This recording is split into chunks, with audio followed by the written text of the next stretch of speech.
ठीक है, तो मैंने ऑस्कर पुरस्कार विजेता डॉक्यूमेंट्री नो अदर लैंड देखी और मुझे बताने दो, एक इजरायली के रूप में मेरे पास इसके बारे में कहने के लिए बहुत कुछ है। ऐसी बातें जो आपको सुनना पसंद हो या ना हो, और ईमानदारी से कहूं, अगर मुझे और कुछ नहीं पता होता तो मैं भी इसके जाल में तामा में फंस सकता था। तो बने रहिए, क्योंकि मैं उन हिस्सों को उजागर करने वाला हूं जो नो अदर लैंड की कहानी आपको नहीं बताना चाहती थी।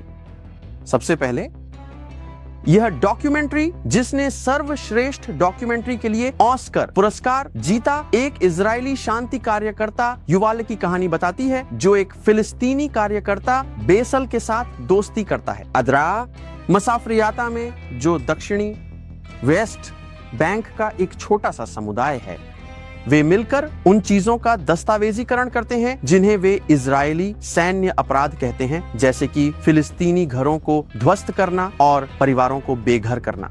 फिल्म भरी हुई है, ठीक है, इसमें रोते हुए बच्चों, बर्बाद घरों और इजरायली सेना के खिलाफ प्रदर्शनों के दिल दहला देने वाले दृश्य हैं। ऑनेस्कर स्वीकृति भाषण में अद्रा फिलिस्तीनी कार्यकर्ता ने इसे प्रतिरोध की कहानी कहा और गाजा के क्रूर विनाश के बारे में बात की। युवाल इजरायली पत्रकार ने इस बारे में बात की कि कैसे उनकी आवाजें मिलकर और भी मजबूत होती हैं। सुनने में भावुक लगता है ना? खैर, ऐसा होता अगर यह कहानी का आधा हिस्सा गायब नहीं होता। तो घर वास्तव में क्यों ध्वस्त किए जा रहे हैं, यहां वह बात है जो फिल्म सुविधाजनक तरीके से आपको बताना भूल जाती है। और ईमानदारी से कहूं, यह एक बहुत बड़ी बात है जिसे छोड़ दिया गया है। ओस्लो समझौतों के बाद, ओस्लो समझौते जो 90 के दशक में इजरायली और यासिर अराफात के नेतृत्व में फिलिस्तीनी नेतृत्व द्वारा हस्ताक्षरित किए गए थे। वेस्ट बैंक, यहूदा और समरिया को 3 क्षेत्रों और ए, बी और सी में विभाजित किया गया।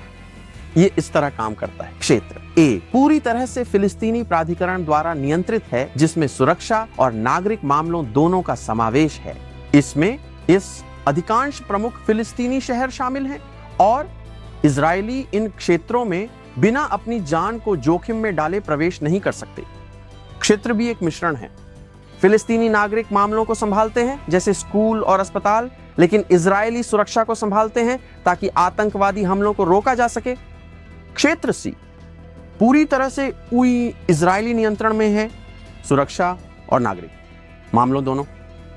इसमें भी यहूदी समुदाय, प्रमुख सड़कें और सैन्य प्रशिक्षण क्षेत्र भी शामिल हैं। मसाफरियाता, वह गांव जिसके बारे में फिल्म बात करती है, क्षेत्र सी में है। तो जब आप सुनते हैं कि इजरायली क्षेत्र सी में घरों को ध्वस्त करते हैं, तो इसका मतलब ये नहीं है कि हम बुरे हैं। ये इसलिए है क्योंकि यह कानून है। आप बिना अनुमति के जहां चाहें वहां नहीं बना सकते। यह कोई गुप्त इजरायली योजना नहीं, यह वास्तव में वही है जिस पर फिलिस्तीनी नेतृत्व ने ओस्लो समझौतों में सहमति जताई थी। लेकिन इसके बजाय कि इसे समझाया जाए, फिल्म इस तरह पेश करती है जैसे इजरायली एक सुबह उठे और मजे के लिए घरों को ध्वस्त करने का फैसला कर लिया। और फिर क्लासिक सोप कहानी है, हमें अनुमति नहीं मिलती। चिल्ला रहे थे, अच्छा कोई मजाक नहीं, आपको अनुमति नहीं मिलेगी क्योंकि आप उस भूमि पर निर्माण करने की कोशिश कर रहे हैं जो कानूनी रूप से आपकी नहीं है। ये ऐसा है बिल, यह ऐसा है जैसे मैं एक हवाई अड्डे के रनवे पर एक घर बनाने की कोशिश करूं और जब वे मुझे उसे गिराने के लिए कहें तो मैं हैरान हो जाऊं। मुझे परवाह नहीं है कि फिल्म इसे कितना दुखद बनाने की कोशिश करती है। कानून तोड़ने और पीड़ित होने में एक अंतर है। अगर आप अवैध रूप से निर्माण करके कानून तोड़ते हैं तो जब इमारतें गिरती हैं तो आप यह नहीं रो सकते कि यह कितना अन्याय है। यह दमन नहीं है, यह कहीं भी कानून का काम करने का तरीका है। और कानून तोड़ने की बात करते हुए चलिए दोहरे मानकों के बारे में बात करते हैं। फिल्म चाहती है कि आप विश्वास करें कि इजरायली के पास फिलिस्तीनियों के लिए एक सेट के नियम हैं और यहूदियों के लिए दूसरा। यह एक सीधा झूठ है। जब यहूदी क्षेत्र सी में अवैध रूप से निर्माण करते हैं तो उनके घर भी ध्वस्त हो जाते हैं। क्या आपको अमोना याद है, वह यहूदी बस्ती जिसे बड़े विरोधों के बावजूद ध्वस्त कर दिया गया था? या ओफरा में ध्वस्त किए गए 9 घरों के बारे में कैसे? इजरायली न्यायिक प्रणाली को परवाह नहीं है कि आप यहूदी हैं, मुस्लिम हैं या अंतरिक्ष के एलियन। अवैध होता है। यह मजेदार है कि फिल्म ने उस हिस्से को छोड़ दिया। लेकिन यहां वह झूठ है जो वास्तव में सबसे बड़ा है, संपूर्ण रंगभेद लाइसेंस प्लेट का दावा। फिल्म में एक हिस्सा है जहां दिखाया गया है कि इजरायली कारें जो पीले प्लेट्स वाली हैं कुछ सड़कों पर चल सकती हैं, जबकि फिलिस्तीनी कारें जो हरे प्लेट्स वाली हैं नहीं चल सकती। यह सुनने में भयानक लगता है ना? लेकिन यहां सच्चाई है। इजरायली कारें भी बिना अनुमति के फिलिस्तीनी क्षेत्रों में नहीं जा सकती।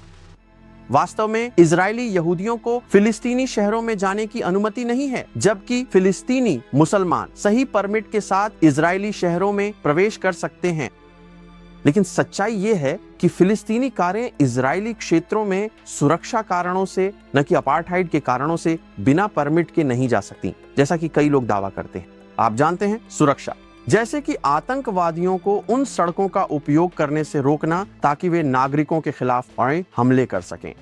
यह इसलिए हुआ क्योंकि आत्मघाती बमबारी करने वाले और अन्य आतंकवादियों ने इजरायली कस्बों और शहरों में घुसने के लिए सड़कों का उपयोग किया और नागरिकों के खिलाफ हमले किए। और अब हमारे पास चेक पॉइंट्स हैं जो कारों की जांच करते हैं ताकि यह सुनिश्चित किया जा सके कि सुरक्षा है। और वैसे एक मजेदार तथ्य, सऊदी अरब में ऐसी सड़कें हैं जिनका उपयोग केवल मुसलमान कर सकते हैं।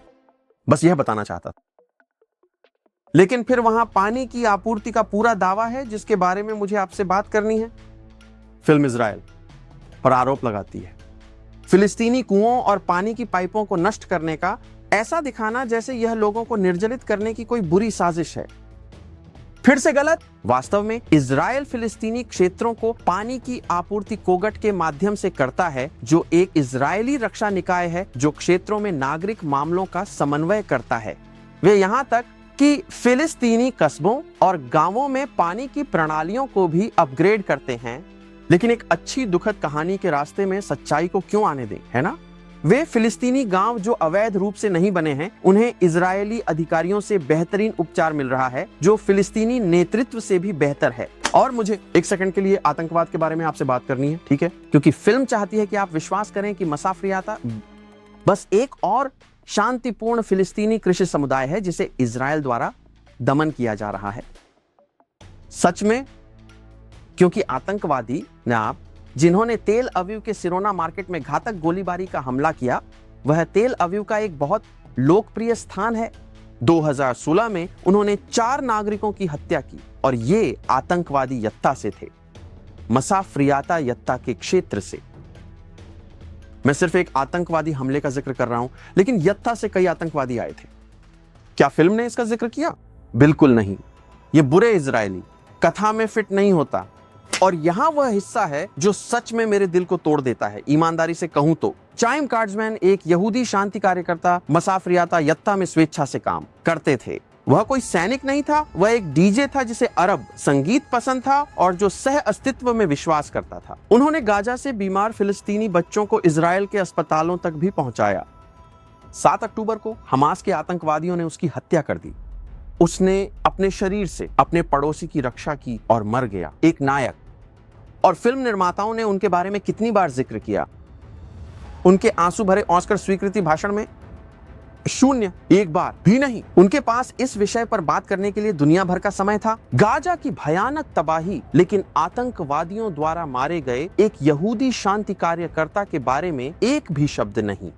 लेकिन मुझे ईमानदार होना पड़ेगा। युवाल ने बंधकों और उन्हें घर लाने की जरूरत के बारे में बात की। कम से कम मैं उसे यह तो दूंगा। और अगर हम ईमानदार हैं तो चलो इसके बारे में बात करते हैं। फिल्म में इजरायली चरमपंथियों को फिलिस्तीनियों पर पत्थर फेंकते हुए भी दिखाया गया है, जो कि घिनौना है और इसकी निंदा की जानी चाहिए। लेकिन आपको पता है क्या, फिल्म में यह नहीं दिखाया गया। फिलिस्तीनी भीड़ें पत्थर और आग के बम फेंकते हुए और परिवार हाईवे पर गाड़ी चलाते हुए। मैं दोनों की निंदा करूंगा क्योंकि चरमपंथ होता है, चाहे कोई भी इसे करे। लेकिन फिल्म निर्माताओं ने ऐसा नहीं किया, क्योंकि फिर से यह उनके स्क्रिप्ट मेन फिट नहीं होगा। और यहां सबसे मजेदार हिस्सा है, फिल्म ऐसा दिखाती है जैसे इजरायली इन गरीब फिलिस्तीनियों को बेघर कर देते हैं बिना कहीं जाने के। लेकिन असल में जनवरी 2023 से इजरायल उन परिवारों के लिए वैकल्पिक क्षेत्रों की पेशकश कर रहा है जिनके अवैध घरों को ध्वस्त किया गया, जहां वे रह सकते हैं। मुझे लगता है कि इजराइल को ऐसा नहीं करना चाहिए था, लेकिन हमने यह दया के कारण किया। फिल्म वास्तव में इस समय बनाई जा रही थी, लेकिन किसी न किसी कारण से यह छोटा सा विवरण अंतिम कट में नहीं आया। मैं फिर से सोचता हूं क्यों, और यहां सबसे बड़ा हिस्सा है जिसके बारे में मुझे तुमसे इस बारे में बात करनी है। यह विचार, यह कहना कि मसाफरियाता एक प्राचीन फिलिस्तीनी गांव है जिसे इजराइल द्वारा मिटाया जा रहा है, गलत है। असल में मसाफरियाता की शुरुआत केवल 90 के दशक में हुई थी। उससे पहले यह क्षेत्र एक सैन्य प्रशिक्षण क्षेत्र था, और अब जब इजराइल वहां घरों को ध्वस्त करता है तो यह वास्तव में फिलिस्तीनियों को किसी कार्रवाई के क्रॉसफायर में फंसने से बचाता है। सक्रिय सैन्य प्रशिक्षण, इजरायली लोगों को भी सैन्य प्रशिक्षण क्षेत्रों में प्रवेश करने से मना किया गया है। तो यहां बात का सार है, कोई और जमीन नहीं दिया। फिल्म एक झूठों का पुलिंदा है जिसे एक डॉक्यूमेंट्री के रूप में पेश किया गया है। यह मेरी राय है। यह तथ्यों की अनदेखी करता है, महत्वपूर्ण विवरणों को छोड़ देता है और संघर्ष का एक तरफा दृष्टिकोण प्रस्तुत करता है जो अल जजीरा को भी शर्मिंदा कर दे।